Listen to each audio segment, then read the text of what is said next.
So it's been a while since I've done an update here at the Urban Garden Center, and I just want to do a quick walk around and show you what's happening. We've had some cool weather, some drizzles the past week because of, I believe it's Hurricane or Tropical Storm Felicia, but she's dying down and we're left with some nice good weather here for the garden. So we have this whole section here is flowers, and we've been trying to grow some beans directly sowed, but as you can see, they're struggling a little bit, but that's okay. And we've got lavender and different things here, so that's really nice. This, I think it's called a Tom Thumb tomato, has done really well. This tomato has this little football shape, good flavor. It's not overly sweet or acidic, and the skin is very firm, almost tough, so it holds its shape. This is, even when you cut it in half, it's a good tomato to put in a salad that you're going to pre-make, because it's not going to get all squishy and mushy, and they're a nice size. So I believe this is the Tom Thumb tomato. I don't know if you can see just how big this guy is. I believe this is, let me see what we have. This is 2 plants, and we have a very sturdy metal frame here that was recycled from something, and if we didn't have that, this would be a disaster to maintain. So we do try to pinch off the different growth and suckers and things like this right here. But we only come once a week, so it gets away from us pretty quickly. So again, I'm grateful for the metal frame. So we've got our dianthus growing there, and then we've got this cover crop, which is radish, but we are trying to harvest the radish. Good morning, Kelvin. Thanks for joining me. I'm just going over quickly all the things that are happening at the Urban Garden Center. This was grown as a cover crop. It's a radish, white long radish, and so even though it's a cover crop, we are trying to harvest it and not let it go to waste. And I see our peppers here are really kicking in. This is called a jalapeno. It's a jalapeno plant that is compact, and so you can see from last week to this week, this one plant is the nicest looking. We have these little guys who are only about 7-8 inches tall, but you can see they still are putting out peppers. So for the home garden, it's great because you don't need 10 jalapeno peppers a day. This sweet potato, we harvested twice from this plot and got rid of most of the growth, but it is so happy here. Little sprouts keep popping up, and you can see how lovely the leaves are. Strong, healthy, dark green. It is very happy here, and next to the corn. And so the corn has done well. If you watched us earlier, corn was experimented. We grew it in late winter, and just because we had some seeds, we didn't know what to do with it, so we did that, and we did get some corn, but it wasn't as good as this. We grew it, we started it in the summer, and it grew fast and furious, and we have corn. So that's definitely the way to go. Plant corn during the summer. This is our comfrey. This is one plant. We use it as a chop and drop to add nutrients to our soil. And then we have here flowers and more flowers. And then we've got flowers here that haven't bloomed yet. These are a variety of sunflowers. And so we've got two different varieties here you can see. So they are looking very nice. Again, we tried to grow sunflowers earlier in the year.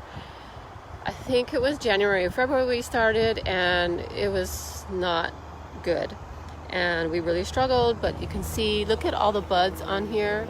So this is really nice. I'm hoping that these will not only bloom, all bloom, but will hold their bloom longer, because our other ones, they didn't hold the bloom if they did bloom. And this bean has been a long time coming. We tried to grow it someplace else. It wasn't happy. This is the heirloom Christmas lima bean. So here's some pods, not ready. Let me see if I can find something. Okay, so you don't have to wait till the pod gets dry. But let me see if I can open it up and show you the bean. So there you go. This is why it's called the Christmas lima bean, because it has this beautiful speckled color. Unfortunately, once you cook it, it loses that color, but those are dried on the plant, so those could be planted.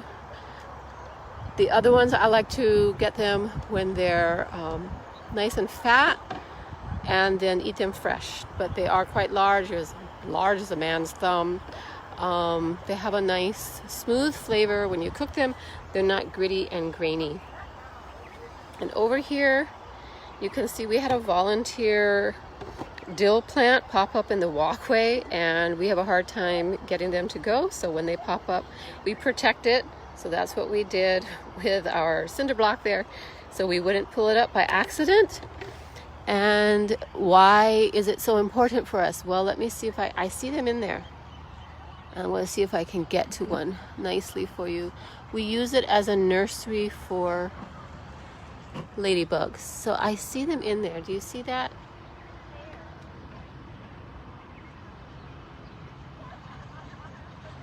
Right here. So they go through about, I can't remember if it's 4 or 5 molting stages, and each stage they look very, very different from each other. So here we go. And they just kind of all, the babies are all over this, and then they go off and do their thing. So if you want to attract ladybugs to your garden, plant dill, and they will come. Here's another dill plant in the middle of this petunia. This is one petunia. It's probably about 4 feet in diameter. If it finds a happy home, it will do very well.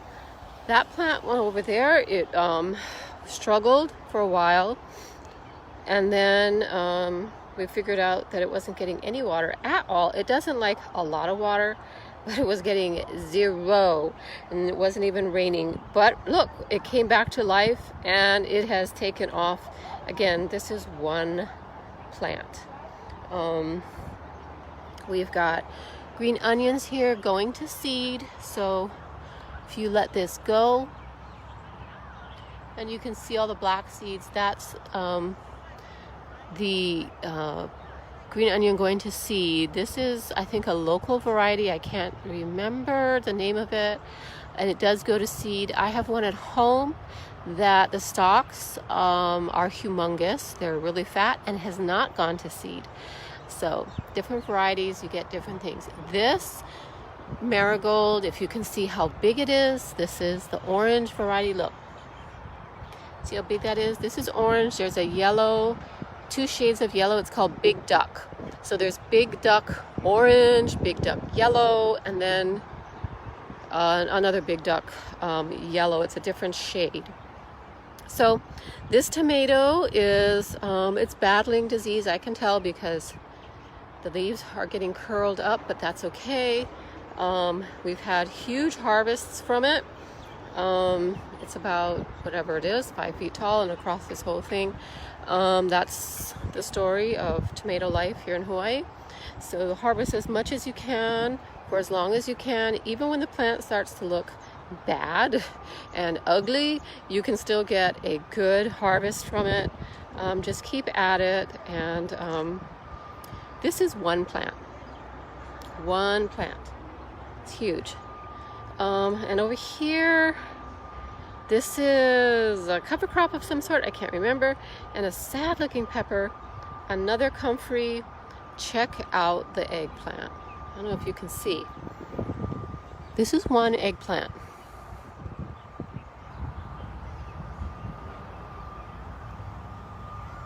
It is covered with eggplant. I can't remember. This is either Wamanalo long or Pomoho. I can't remember. One is dark and the other one has a more lavender skin. This is one tree, so if you're here in Hawaii, you just need one. You can prune it back hard. It will come back again. So I've had one at my house last for 3 years. So it's a good plant to have, low maintenance. And here is the same variety of our midnight snack tomato. You can see it's succumbing, it's at the end, but it is still covered with a lot of tomatoes. So we will continue to harvest that as long as we can. I had this beautiful flower volunteer in here, and it is just done so nicely. This is one, and it's just so pretty and interesting with these long, almost like little kitty cat tails. And in here there are seeds, and then they drop. So let me see. So there's all the little seeds in there, and then they'll just drop. But they continue to get longer and longer with flowers on the end. I have not picked any flowers off of this because they just keep getting longer and longer, and the end just keeps going and going. So we shall see. I'm really happy about that flower. It was quite interesting. This is a cover crop here. I can't remember which one it was. It looks like a bean of some sort. And then this guy did not get topped last week because I wasn't here. But this is Thai basil, and you need to get rid of all these every week, or the plant will just get woody. So he is really, really doing nicely. And then there's 3 more jalapeno plants over there. Actually 4. I can see some of them look like they have disease. Again, the bane of farming or growing vegetables in Hawaii, but you can see it's rotten, and that's usually from something there's probably some kind of worm or something inside. They'll lay the egg, and then the worm lives inside of there. So anyway, yeah.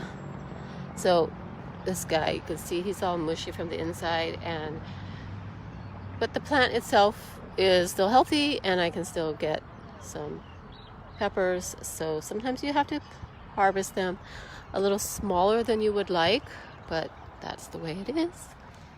And it looks like, yeah, this one didn't make it either. I can see it has a mottly brown in there, and I bet you if I open it up it would stink.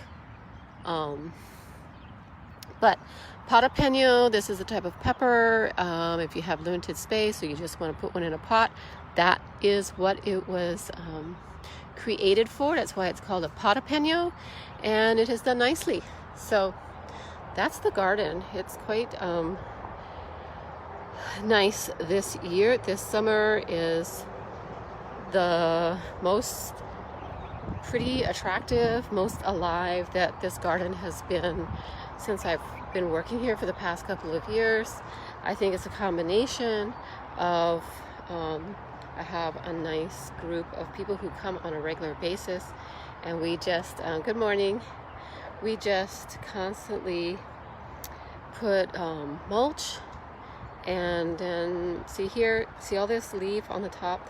This is the comfrey that we've chopped and laid on top of there, and we haven't decided what we're going to do with this, but this block here has been quite depleted of nutrients. It's had canna growing in it for a couple of years. It got out of control. You have to be careful with canna lily here in Hawaii because it is a pest, because it grows so invasively. So we're just dumping that on top, and we have plenty of other work to do and other beds to take care of. And as we keep dumping that on there, slowly over time, we'll get some nutrition going back there. Same thing here. We have corn stalks. We just drop it and let it stay there. It lives there for a long time, but we have a lot of composters underneath. So let me see if I can show you some composters, because that's always a lot of fun. Composters are eating the dead material. So I see one guy there. I know they're under here. Oh, look, lizard eggs. So I don't really see them, and I think it's because this is a dry zone. We don't water it over here. We just let it get rainwater. I don't know if I'll have any over here. When it's bone dry, you don't get as many composters, yeah. And things don't break down as fast if it's dry. This is our composting hitting, and looky here. We have sweet potato is bursting out the top. It is ready to go, and you can see it's lumpy. Yes, so we've got a bunch of sweet potato in here that needs to be harvested. This has been growing here in our dry zone. I see more over here. Oh, so there's one, and I see some there. Oh gosh, look at this. They're just bursting out. So we are going to have to harvest this. This has been in a dry zone, meaning, I'm going to show you this. Look at them bursting out of the ground. And so, because they've been out of the ground, look, critters have been able to eat them. But you say, well, when do I know that I can harvest? Well, when they start busting out of the ground. So this bed is going to have to be harvested. But this is something that I did before. So this is, it's taller than a 5-gallon bucket. I don't know what it is, if it's a 7-gallon bucket. Anyway, I drilled holes about this big, 4 on the bottom, and then up the side a couple of inches around. And then we sunk this down, and then you do need a lid. So don't leave this open if you do this method. You sink it down in the middle of wherever you're at. And then every week, when we're weeding, we just open the top, and whatever weeds are in this zone, we dump them in here, smash it down, and then cover it up. The holes allow critters and composters to go in and out freely. And when this gets hot, if we put a lot of greens in it, moisture will come out, it'll drain out the bottom. If there's rain around it, it'll allow it to go in, and then it just composts in place. Will you get premium compost out of this? No. Will you have a very low maintenance, low walking method to keep your garden area clean? Yes, it works. We've harvested out of here, and it really works. It's a great way for the home gardener to compost in place very, very easily, without a lot of walking, and keeping that out of the waste stream. So what is this guy? This guy is jicama. Last time we grew jicama, we watered it, and we had beautiful, beautiful flowers all over. It was just gorgeous, and no action on the bottom, which is where the jicama grows, down in the ground. So we were told that it was too much water. So it is in the dry zone. And now you can see it looks a lot different. There's no flowers on it. We don't know if we have any jicama down here yet, so we will probably check on that later and just dig around and see if we have anything growing underneath the ground, and if that's the answer to our no jicama problem from last year. So this is the garden. If you have any questions, feel free to ask me. It's a perfect day for working. It's overcast and a nice little breeze. So I need to get cracking. There's a lot of things to harvest and do. But thanks for joining me, Kelvin. I hope you had fun out here in the garden, and I will see you folks next time.